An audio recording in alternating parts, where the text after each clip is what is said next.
Welcome to The Watching Dead, the officially unofficial podcast for AMC's The Walking Dead. I'm Jim. And I'm Aaron. And this week we're going to be covering Season 1, Episode 2, entitled Guts. I think we're going to stick with the standard just recap format here. We don't really have any feedback. We don't have any news. Everything we would cover would be old news. We don't want to give you that. But we do have spoilers, so here's the thing. Sure, yeah. We keep all our spoilers protected beyond the wall of music at the end of the cast. So after we say goodbye and we do our show notes and we kick it to spoilers, you'll have like 20 seconds of music that you can bail if you don't want to hear the spoilers. And if you don't want spoilers, you better bail. And spoilers, because spoilers consist basically of what we think about this episode with the hindsight of seeing all of Season 1 and Season 2.0. And reading some of the comics. Yeah, all that that stuff. Yeah, all of that is very scary to people who don't want spoilers. Right. So stay out. Yep. Okay, Did you pimp the music link? I did not. It is my brother's band called My Stereana. You can find it at mystereanamusic.com. They've got the full 4-minute theme song that they wrote for our show. And there are other musical offerings. And yeah, they have an album out that you can buy there and through Amazon and iTunes and stuff like that. So hell yeah. If you like their stuff, go check it out. Okay, recap time? We also link to it in our show notes each and every episode. We do that. Recap time. Yes. Okay. So it opens up with Dale keeping watch over the camp. And boy, I rest easy knowing that his eagle eyes are watching out for all of us. Too, because, he's going to be a good lookout, I can tell. Yeah. So he's watching over the camp, and did you notice the gratuitous shots of Amy's ass and cleavage right up front? Oh, you mean did I notice the steady cam that followed her over about 100 yards of ass swinging? Yeah, I did. I did notice that. And then zoomed right down her shirt when it got her from the other side? Yeah. There's weird. Well, here's the thing. Not a lot of room for eye candy in this show. That's true. Because Andrea... You got Morgan's recently deceased wife, and... Is her name... What's her name? Amy what? Amy Smart? No, her name on the show her name is Amy on the show, okay. Yeah. So, yeah, and her. She does look a little like Amy Smart, but... Yeah, a little bit. Anyhow. But, yeah, Andrea's not going to make up the slack there, so... Right. Gotta have Amy. And then Lori heads out into the woods. Because she's what does she call herself? Mushroom Queen? She's a self-proclaimed Mushroom Queen? Is that what she said? I thought so. I think you're on the mushrooms, man. No, they were talking I think you're right. Yeah, that was her excuse to go be stalk raped by Shane. Yeah, so was that under the guise of collecting food for the group? Yeah. She was going to go find a shitload of... Mushrooms don't have much nutrition, by the way. Really? No. They're almost nutritionless. She would need a shitload of mushrooms to feed that group. I don't know if all that's true. Yeah, you can look that up, but I'm not telling you. Do you think your average Atlantean's going to know that? Probably not. Anyway, so yeah, as you were saying, Shane stalks Lori like a super creep. And it seems like a really bad idea to be in this situation. Like, why would you want to do it in zombie-infested woods? I understand that's the only place they really can, but it just seems like a bad idea. Like, Lori couldn't even hear Shane stalking her when they weren't doing it. Right. So Shane's focus is going to be elsewhere, obviously. Right. Zombies could just come up right behind you and chow down. Well, I mean, come on now. You don't think that when they're actually doing it in the middle of the forest for it, that's not going to be a problem either? I mean, no, that's what I'm saying. Oh, I thought you were about the hide and seek part of it. No. This whole thing is a bad idea. Yeah, the whole thing, top to bottom, terrible idea. And of course, they have to show just how I don't know how dirty Lori's being here because her husband is still out there, and whether or not she knows that. They zoom in on the ring to really show you, hey. And they both are like, oh, bummer. Yeah. But then they continue making out. Yeah. Shane's tongue at her navel wins her over. Yeah. Awesome. I find Shane gross at this point. When I was watching this, I noticed that I was a hell of a lot less judgy watching this the first time through. We can talk a little bit this in the spoilers. I'm going to flag this to talk about in spoilers, but I found that this wasn't as this whole thing wasn't as offensive and disgusting the first time through. By the way, according to Wikipedia, dietary mushrooms are a good source of B vitamins such as riboflavin, niacin, and pantothenic acid. How many calories in a minerals, mushroom? Selenium, copper, and potassium. However, fat, carbohydrate, and calorie content are low.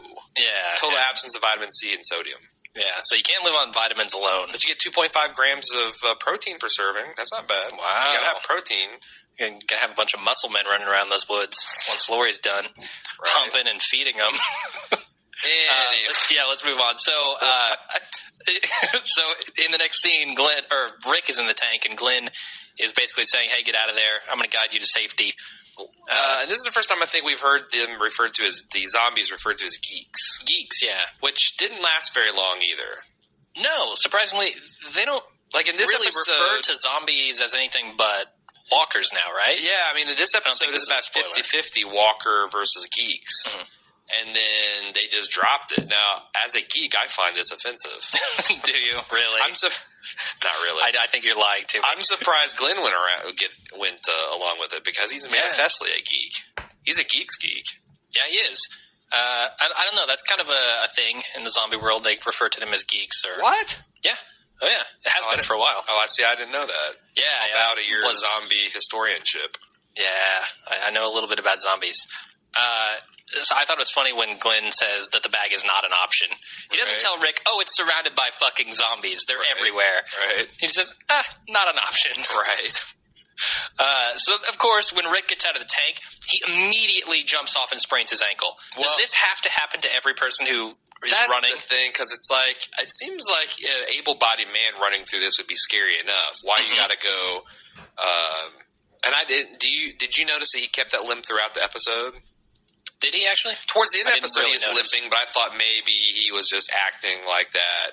I mean, they had no trouble taking off on a full-fledged sprint at the end of the episode. So, yeah. I think, I'm getting a little tired of every single time they jump from 6 feet, you hear and the Foley artist getting the celery out and crunching it. Yeah. A couple things, though, that we might want to keep in mind for later is that Rick got a gun off the soldier and a grenade. Yes. And a shovel. I don't know if the shovel's so important, but the gun and grenade, definitely. He splits open a zombie's face with it. That was pretty cool. A horrific effect. I mean, the guys who do the effects, Greg Nicotero and crew, oof. Yeah. They get me every time.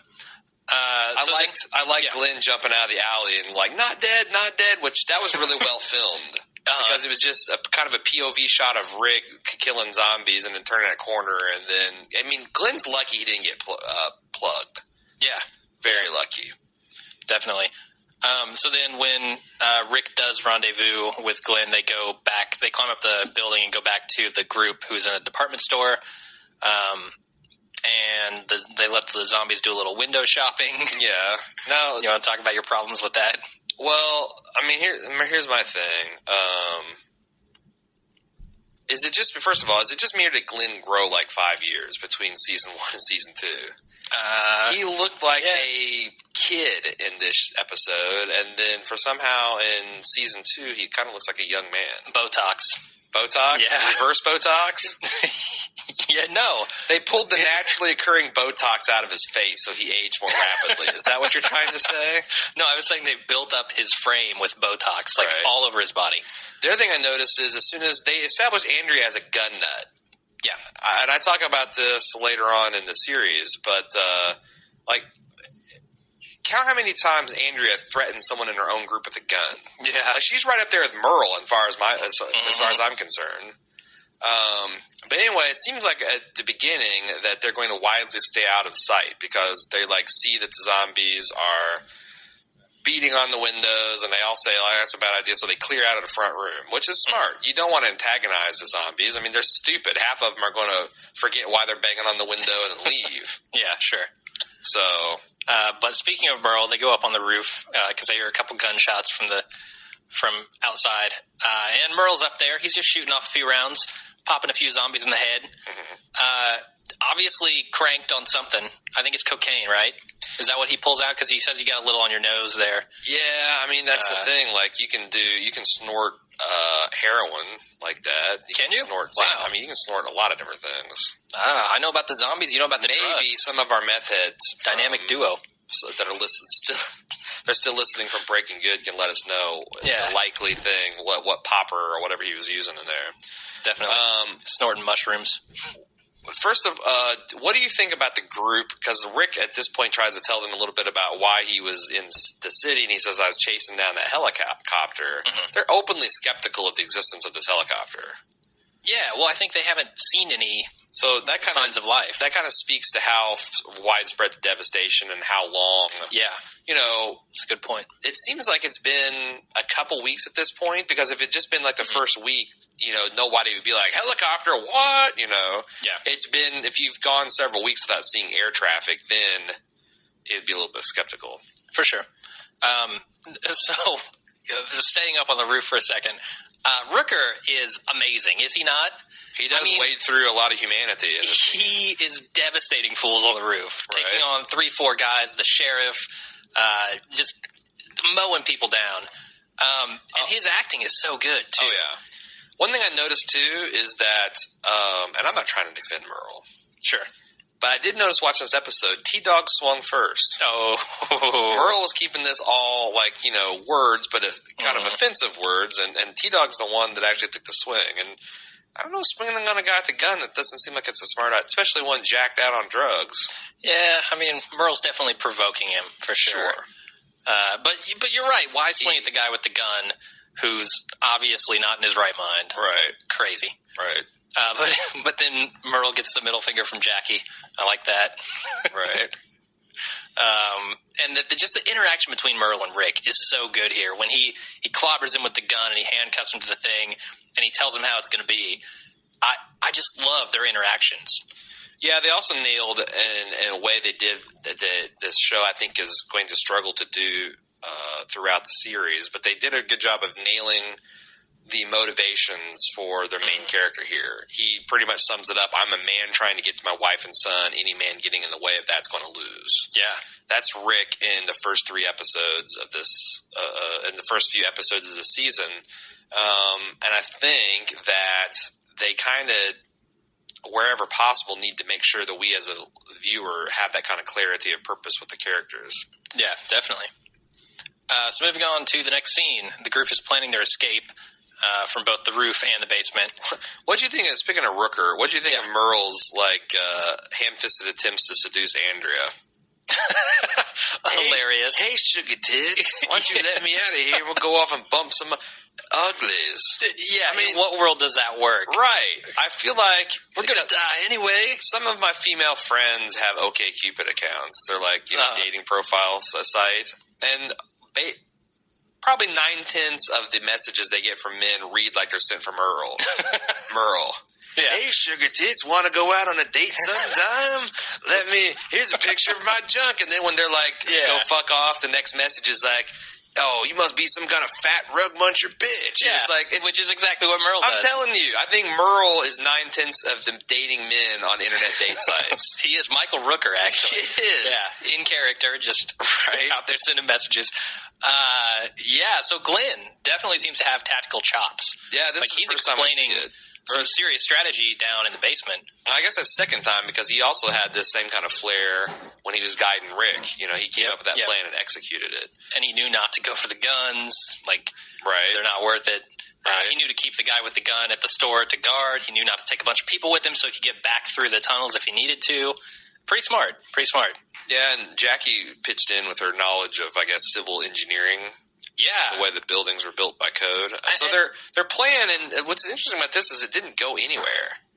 This was a 10-minute plot of the show that was just kind of filler because they went down to the tunnels and they got accosted by a zombie behind bars. It wasn't really a threat, and then they ran back.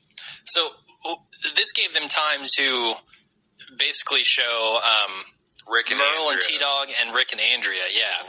What was Rick and Andrea's conversation about? Because I don't remember that.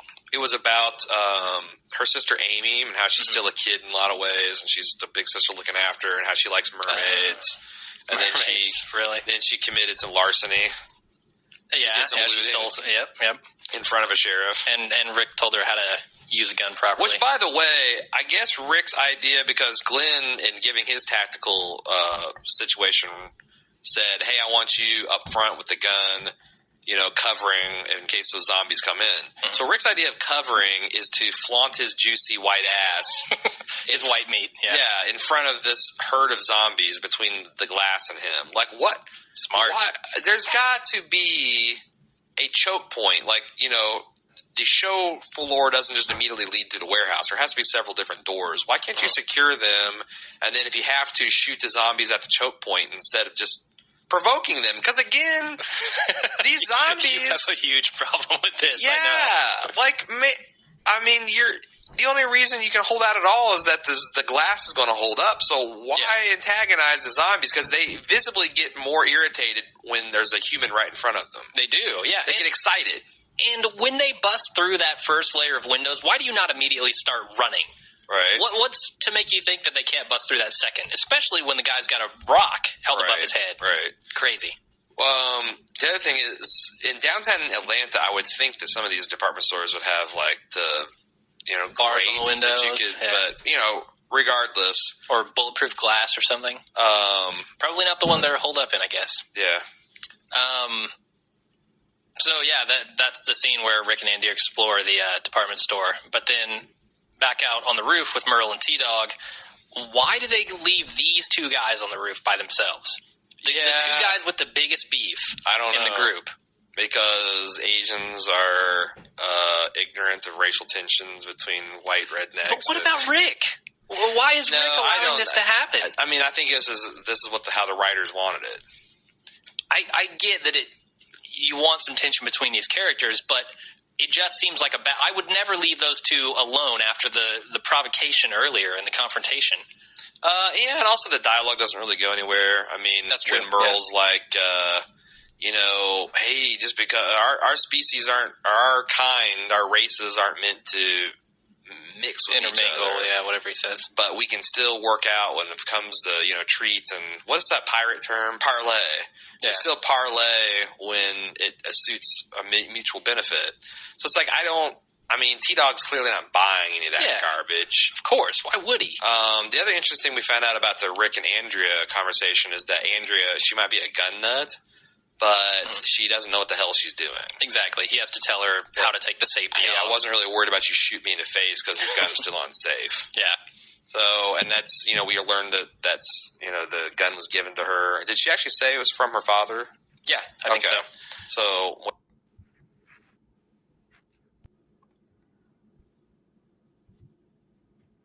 So it's like, T-Dog's clearly not buying any of that garbage. Of course. Why would he? The other interesting thing we found out about the Rick and Andrea conversation is that Andrea, she might be a gun nut, but she doesn't know what the hell she's doing. Exactly. He has to tell her how to take the safety off. I wasn't really worried about you shoot me in the face because your gun's still unsafe. Yeah.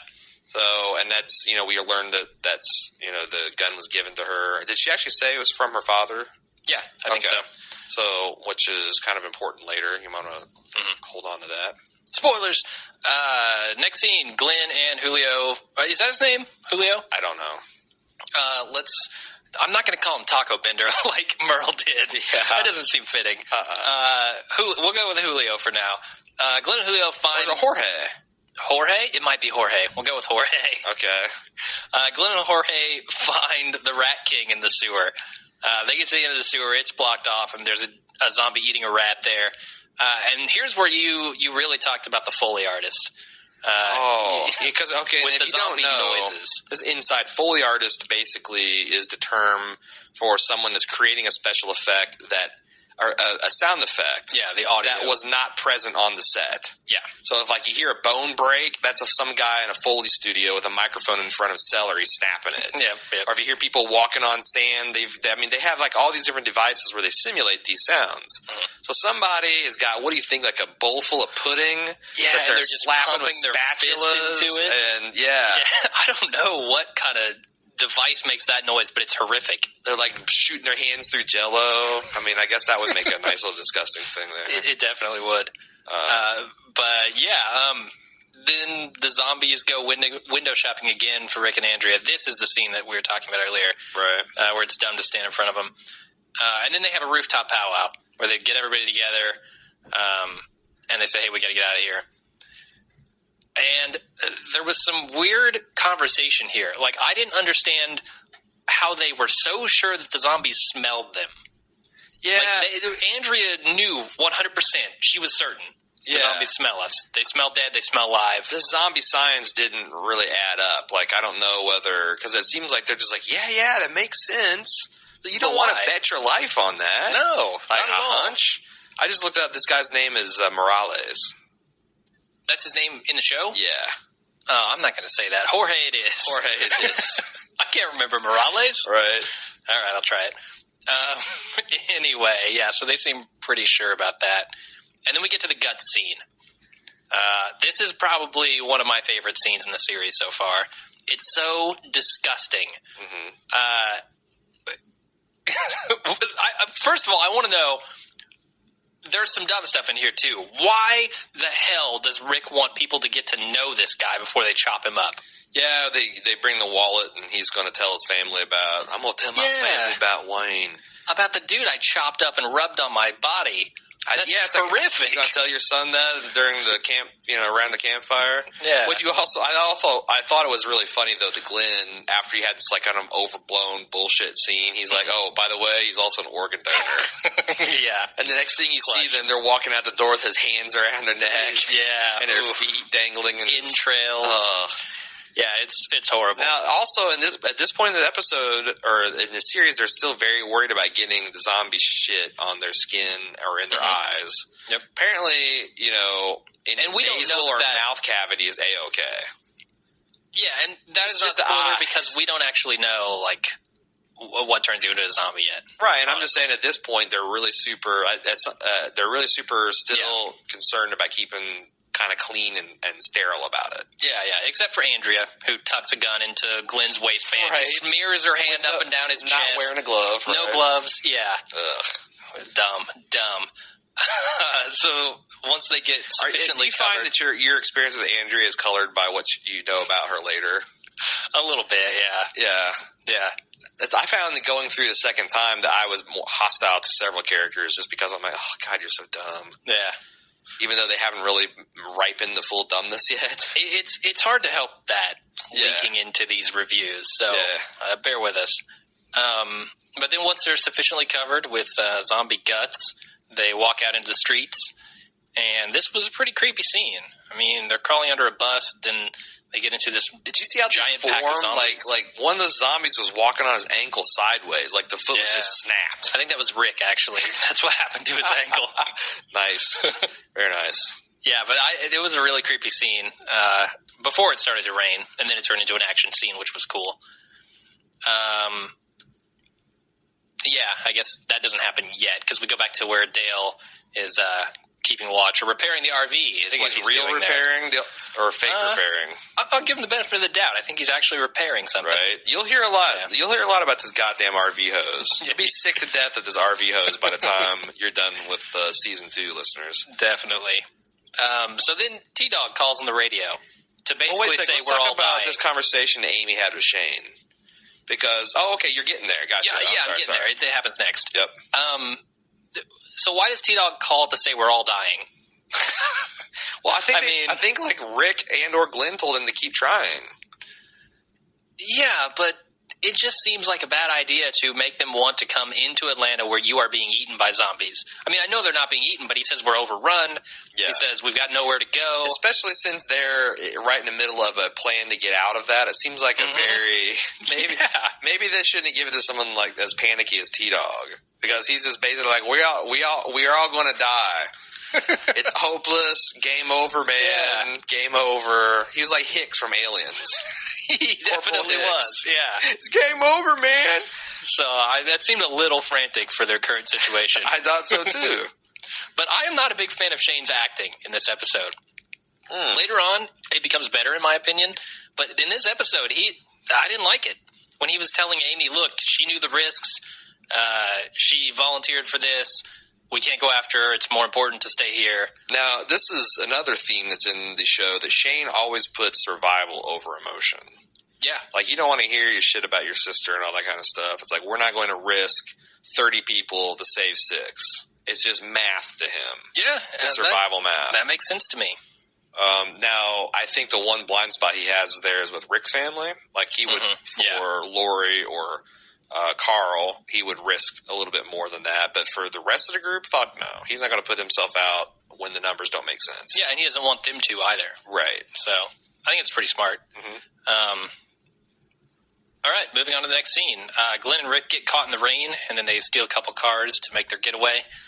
I don't have a whole lot to say about this. It was a cool action scene. Yeah, what do you think about the rain, though? I mean, why would that work? I know it's straight from the comic. Off the smell? This whole part is straight from the comic. It seems like okay, you cover me with the cadaver's guts that stink into high heaven, and you blast me with a garden hose. It seems like I'm still going to come out of there stinking like dead corpse. Yeah, it'd be like skunk. A box of Tide, and you need to burn those clothes. That's what you need to do, right? Yeah, and then to make take a tomato juice bath, which they do. They take off that those overcoats with the quickness as soon as they get over that fence. Yeah, well, I would too. What do you think about the climbing zombies? Dangerous. I mean, they didn't climb the ladder, which was a little weird. I wonder if... I think they started... I believe that they started to. They showed one guy, working at one rung. And I don't think a zombie could make it up. They're not coordinated to make it up. Yeah. Like a 6-story ladder that they ended up climbing. But that's the thing about the fence. They also had a line of zombies just kind of boosting other zombies over. So they didn't have to really climb with much dexterity. They could just kind of get help from the other zombies. Right. I was just surprised because in the pre-season hype, they said, they had this Bible for the zombies or what rules are going to obey. And I thought it was kind of like, is it the Max Brooks? Is that the World War Z guy? Yep. I thought it's kind of like a Max Brooksian. The zombies can't really do a coordinated, higher function thing like climbing. They can walk and they can do a shambling gait, but they can't really sprint, and they can't climb fences. So I was kind of surprised to see some of that behavior. Yeah, and they can use basic tools as well. Apparently, obviously. they can pick up the rock, and they understand that part. They can open doors. Yeah. So, what do you think about Glenn's driving in this scene? I think he's he's both an erratic driver and a stunt driver at the same time. Yeah, because he can't keep it straight on the goddamn road, but then he pulls a Rockford at command. Yeah. Or is that No, it's Rockford Files, right? That's sure. where the credit sequence is showing backing up, and then he whips it around, and I guess. Anytime sure they do it in back up at full speed, cut the wheel over, and peel, and then spin 180 degrees, and then go forward. That's a Rockford. Okay. Pulling a Rockford. Nice. Have you ever pulled a Rockford? I have not. Really? I've never had cause to. Well, when we get a little bit of snow, we're going to go out to a parking lot and pull some Rockfords. My car is bad enough in snow. I can do it right now, actually. Anyway, yeah. So stunt driver Glenn.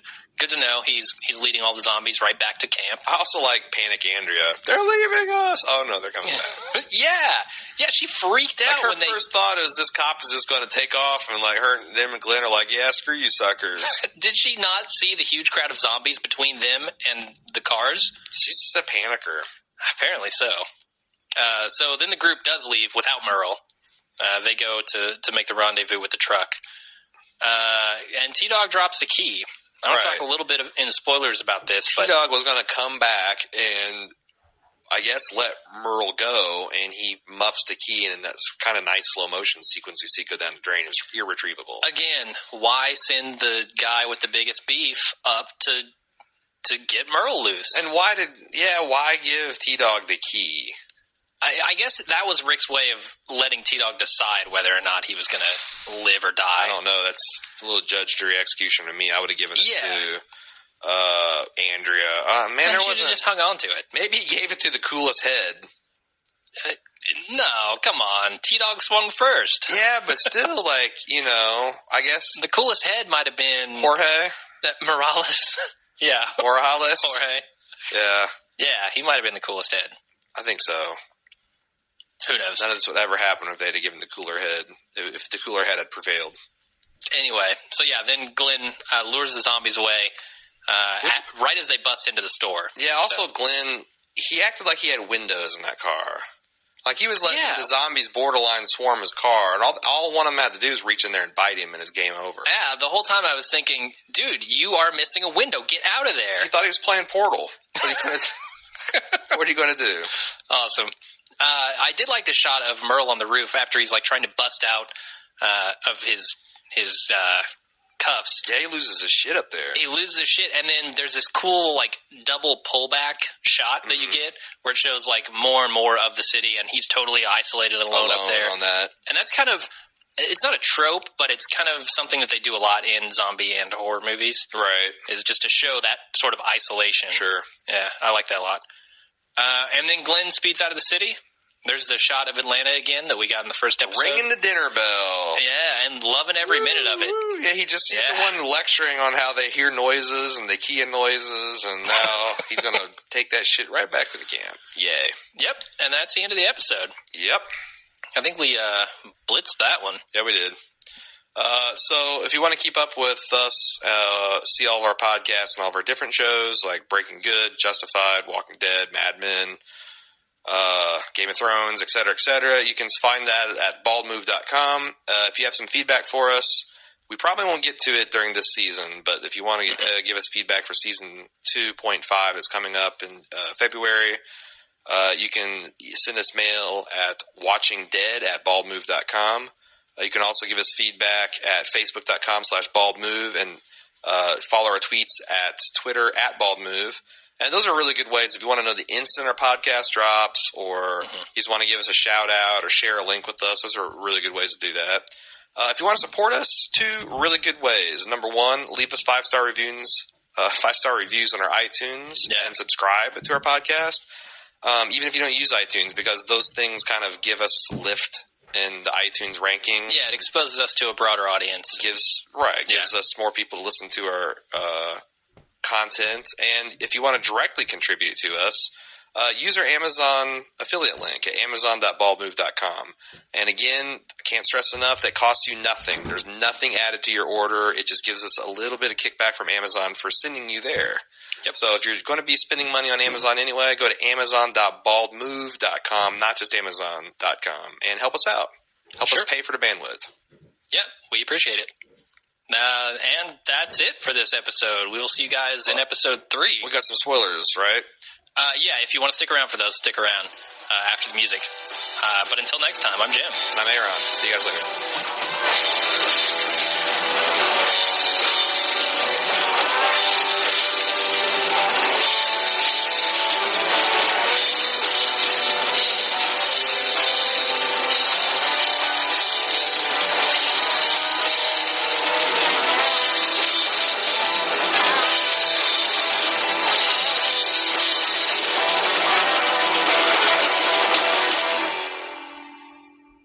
We're back with the spoiler section. What do we have to talk about in the spoilers? Well, I was going to say that this is kind of a theme. I don't know why, but Shane is irritating the shit out of me watching him for a second time around. Like when he goes and this kind of like stalk rapes Lori. Yeah, because you know the rape is coming later. Right, the attempted rape's coming later, and he kind of turns into this amoral shitbag. At first, like, I was getting the benefit of the doubt of, like, okay, well, I'm not there. I'm the buddy, and I've been around Lori, and, you know, maybe I've had this secret thing for her, but Rick's been there, and but also it's, like, all confusing, and so much emotion. You want to turn to someone for support. Maybe get down on your buddy's wife, especially if you think he's dead. But the more I find out about Shane, the more I find out he's just a pragmatic bastard. Yeah, and I mean, it helps the group in a way, and it hurts them in another way. Right. I mean, he's definitely, I think, keeping them on the right track. You don't want to risk 100 people for one. Here's the thing. If Shane was in Rick's position, and Shane was in the coma, and he was there the last day, and people are getting rounded up and shot, Rick would have tried to get Shane out of the hospital. Yeah. Shane made a calculation and said the chances of us both getting out of here with his unconscious body are nil. Yeah. I'm going to go and survive and then tell Lori he's dead. So I guess it colors how I feel about this guy. He just feels everything feels scummier. Yeah, but in a way it's more rational than Rick. I mean, Rick is at all costs going to try to protect his friends. Yeah, he's a hero. Yeah, and whether that means walking straight into the face of danger, it's something that Shane wouldn't do. And I kind of respect Shane's opinion there, and I kind of respect Rick's for different reasons, you know? Gotcha. So it's hard to choose between them. Now, I got a question for you. All right, because I got one after you after this. All right, what do you think that it's been better for the group overall that T-Dog actually dropped that key? and didn't release Merle? Well, has it caused them more trouble? Or because they had to go back to see that, hey, he's not there. My thing is, there's a couple of ways to approach this. Number one, I think that if Merle was still in the group, Daryl would not have been as useful a character. I think getting Merle away from Daryl has allowed Daryl to kind of become a better person. Mm-hmm. I also think that, Merle was just batshit crazy and would have caused them problems down the line. It can't be good, yeah. The other shoe is, I firmly believe Merle's going to pop back up and me too. want revenge. I actually hope it happens in season 2.5. Yeah, because he is a tough bastard. Like, as we're going to find out in the next episode, or I think it's episode 4 maybe. He's an extraordinarily tough old bastard, and he's not going to be pleasant when he comes back for the group. Definitely. But I think having a drug-crazed maniac in your group is not a good idea. No. I think he would have caused a lot of trouble. At some point when Glenn said we need a distraction, I was literally like, if I was Rick, because I'm more of a Shane than a Rick type, not to rape a girl, but more of a pragmatic bastard. Yeah. The second Merle opened his mouth up next, which you'd only have to wait about 10 seconds for, I'd have just chucked his ass off the crowded side of the building. Yeah, and the zombies a feast. And as the zombies are feasting on that, quietly slipped out the door. Yeah. Not a bad idea. And, it neatly would keep him from coming back to haunt my ass later, so. Definitely. Anyway, I have a question for you. All right. Rick gets the grenade. Yes, he does. In the very beginning of episode 2. We don't see that grenade again until the end of episode 6. Yeah. Is it not kind of amazing if we think of everything that happens in season 2 that Rick managed to hold on to that grenade? Well, at one point he gives it to, what's her face? Jackie? No. Does he give it to Jackie and and Carol takes it off of her? Like when she leaves. No, I think what happens is because Carol's next the one episode who gives to we're Rick. going to see Carol come up and say, "I cleaned all your clothes and I pressed them, and here I found this." Okay, yeah, it's Carol. Does he tell her to keep it then? I was like, I'm just amazed that he, with everything they went through, that he didn't bring. Like when they went back in the city, why not bring the grenade? Yeah. I do think a fragmentation grenade is a shitty weapon to use against zombies. Sure, it's not very effective. No, not at all. No. So it's kind of glad. It's a damn good thing they did keep it. Yeah, they needed it. So I kind of liked seeing that so early, and then it kind of fell into the background. Nobody thought about it, and then all of a sudden at the end, there it is. Because I'd forgotten about it. I was genuinely kind of fuck, how are they going to get out of here? Yeah. With the CDC. So, anyway, what else do we got? That's all I've really got for spoilers. I mean, there are so many spoilers because we've seen so much now, but I mean, everybody else has seen this much too. So, and why do you think they made Andrea this failed gun nut? I mean, the thing is, in the comic book, she's a badass with a gun from the beginning. Like, why did they make her? I don't understand. I guess it was supposed to be character development, but just from my feelings and the feelings I get from people on the internet, they're not really pleased with what they're doing with her character. Like, making her seem incompetent and all that kind of stuff. I think that's going to get better now that she's really coming to her own as the gun nut. I don't know. We'll see. Well, with Shane's guidance, I think she's doing a lot better in season 2 than she was here in season 1 and the early half of season 2. We'll see, because Shane's guidance can lead you astray. That's true. We will see. But that's all the spoilers I got for this week. All right, great. Well, then that is the end of the episode, and we will see you guys in episode 3. See you next time.